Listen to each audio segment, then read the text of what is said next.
The movie opens up in a laboratory where a group of evil men armed with metal pipes are brutally attacking human bodies hidden beneath a sheet. Shortly after, the head of the experiment, Dr. Bayek, arrives there and suggests that they always aim for the head. Following her orders, the men continue hitting the bodies, despite a few of them still moving. In the midst of the horrific scene, two kids manage to escape from the lab, and Dr. Bayek's team, led by Dr. Choi, tries their best to catch them. After a bit of chasing, they capture one child, named Nobleman, who mentions that he tried to chase the girl, but got hurt by her instead. Hearing this, Dr. Bayek instructs Mr. Choi to keep looking for the girl, as she is armed with telekinetic abilities. The following morning, not far from the laboratory, a farmer named Koo notices the unconscious girl near his field and rushes to help her. Concerned, he brings her inside his house and, together with his wife, calls a doctor for help. The doctor assures them that the girl will recover physically, but sadly won't be able to remember her past life. That's not sad. That's convenient. 10 years go by, and the little girl is grown up and is now named Ja-yoon. Since Koo and his wife could not have children, they decided to adopt her. Now, Ja-yoon helps Koo with farm chores and has become very close to her adoptive mother, who is showing early signs of dementia. Moreover, the family is facing financial problems as the price of cattle keeps dropping. Koo discusses the need to sell their cattle, but Ja-yoon argues that selling at such low prices would result in significant losses. One night, after a quick shower, Ja-yoon suffers from a severe migraine that brings her to tears. The pain is excruciating, which completely numbs her senses. But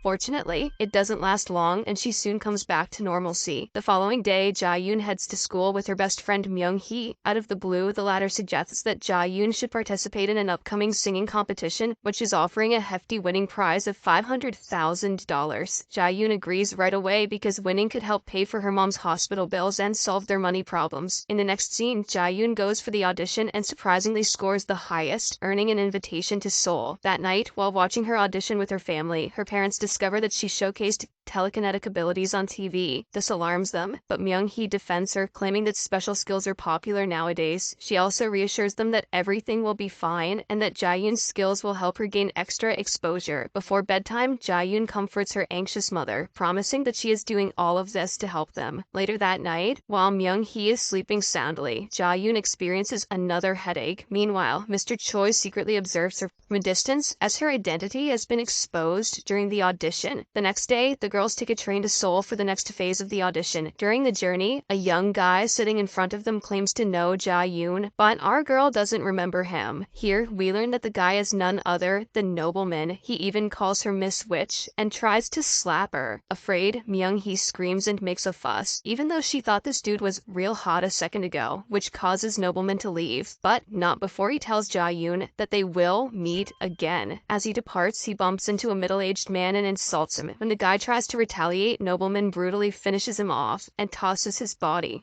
off the train. Later, upon reaching the studio, Ja-yoon delivers an exceptional performance. This gains her a lot of support from the judges, and as a result, she secures a spot in the quarterfinals. Elsewhere, Dr. Bayek is also watching the audition on TV. She gently smiles, almost as if she is happy to see the girl alive. Meanwhile, as Ja-yoon enters a bathroom, she suffers yet another violent headache. This time, she even faces a nosebleed, indicating that her illness is worsening. In a flashback, we are shown that when Ja-yoon visited a doctor, he informed her that the headaches would likely claim her life within 2 to 3 months. The only way to save her is a bone marrow transplant from her biological parents. Back to the present, Ja-yoon and Myung-hee are getting late to return home, and they wait for a taxi outside the studio. Right then, Dr. Bayek's men approach the girls, attempting to kidnap them. But fortunately, a group of children exit the building at the same time and distract the men. Seizing the opportunity, the girls get into their taxi and later take a train to return home. Upon their arrival at the station, while Myung-hee contacts her dad for a ride, Nobleman appears before Ja-yoon and threatens her, warning that he will harm her parents if she does not comply. As soon as he leaves, a panicked Ja-yoon urges her best friend to call her dad for help. Myung-hee's dad, Mr. Do, is a police officer, and he visits Ja-yoon's house. There, he finds Nobleman and his group waiting for someone. Sensing something amiss, Officer Do politely requests their identification and asks them to leave the premises. Moments later, the girls arrive home but cannot find anyone inside the police car. Panicked, they rush inside the house, only to find their fathers playing chess together. Before leaving, Officer Do inquires if Ja-yoon knows the men visited her house, and she replies with a no. Elsewhere, Nobleman and his group confront a professor, who is a former colleague of Dr. Bayek's. It is revealed that he has recently broken off all ties with the organization organization and is refusing to cooperate. In response, Nobleman, with his telekinetic abilities, uses a gun and kills the professor, along with his family. Afterward, they set fire to his house and leave the scene. The next day, Dr. Bayek meets with Mr. Choi and suggests that he take a vacation in Europe. She also instructs him not to interfere with her affairs again. The latter is unhappy with this decision, but ultimately complies with his superior's orders. Before leaving, he warns Dr. Bayek about Jia-yoon, describing her as a monster who must be eliminated. However, the doctor refuses to do so. During dinner, Jia-yoon's family expresses concern about the mother's illness. Her dementia is worsening,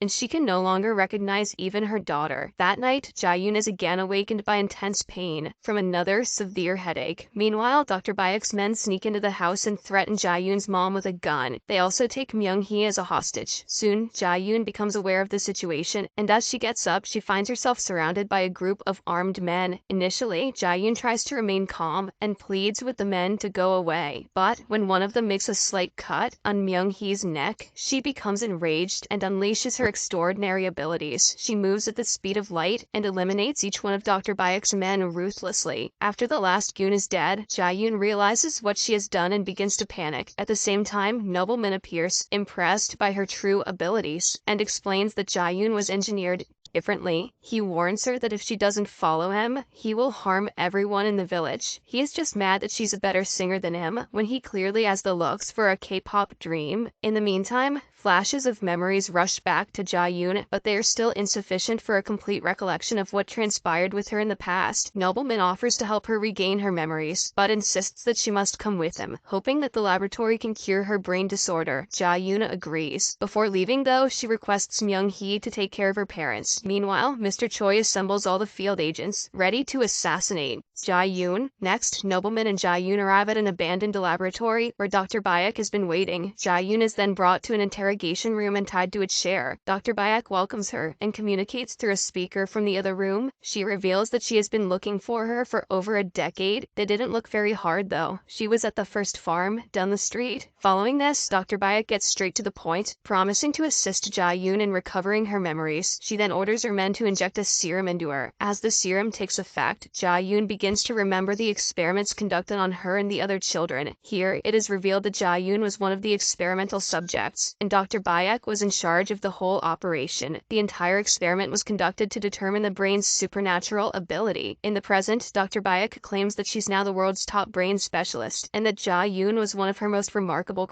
creations, specifically trained to be a ruthless killing machine. She also warns Jia-yoon that her migraines are a symptom of a disease linked to her abilities, and without proper treatment, her brain can explode. As the conversation continues, Jia-yoon once again suffers from extreme pain. This causes her to bleed from various organs and leaves her struggling to breathe. Finally, Dr. Bayek signals one of her men to administer another serum to Jia-yoon, claiming it is the only way to save her from death. She also mentions that the serum will restore her abilities fully, but its effects will last only a month. However, Jia-yoon's reaction to the injection surprises everyone. She passes a creepy smile to the doctor and reveals that she never lost her memories.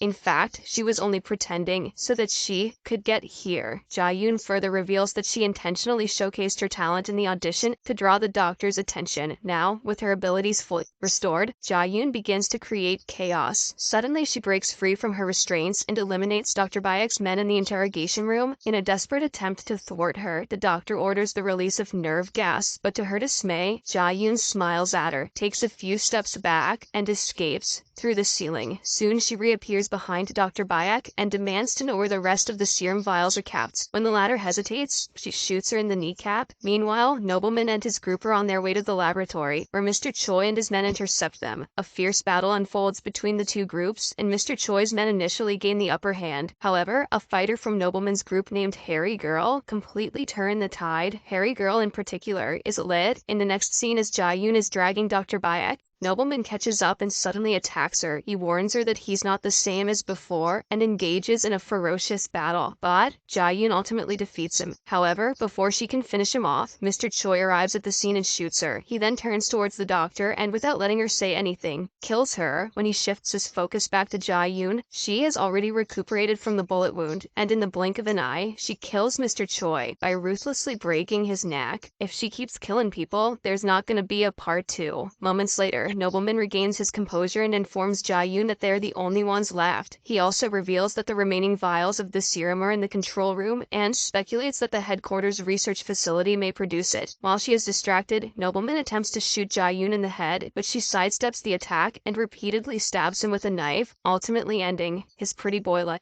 Later, Jae-yoon successfully retrieves the remaining vials of serum from the control room and leaves, but not before setting the laboratory on fire. She then visits her adoptive parents at the hospital and provides Koo with the serum to slow down her mother's dementia. She might also start throwing shit with her mind and killing people though. Fast forward by 3 months, Jae-yoon visits the twin sister of Dr. Bayek. The latter recognizes her from her file and provides her with a briefcase full of blue serum. However, Jae-yoon reveals that she seeks a permanent solution to her problem. Right then, a scar-covered young woman stands behind the doctor, and the movie ends with Jae-yoon threatening to kill the woman if she lays even a finger on her.